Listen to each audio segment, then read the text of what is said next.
وأتممت عليكم نعمتي।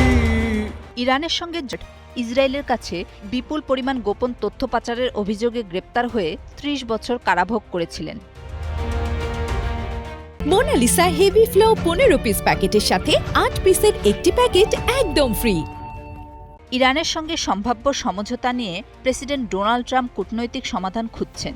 অন্যদিকে ইসরায়েলের প্রধানমন্ত্রী বেনিয়ামিন নেতানিয়াহু ইরান সরকারকে উৎখাতের অবস্থানে অনড় রয়েছেন। বিশ্লেষকদের মতে ইরান যুক্তরাষ্ট্র চুক্তি ইসরায়েলের কৌশলগত স্বাধীনতা সীমিত করতে পারে।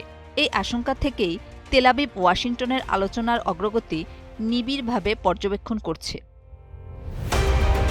তবে ইসরায়েলি দূতাবাস এসব অভিযোগ সম্পূর্ণ মিথ্যা ও ভিত্তিহীন বলে প্রত্যাখ্যান করেছে। হোয়াইট হাউসের এক কর্মকর্তাও প্রতিবেদনটিকে বানোয়াট বলে দাবি করেছেন।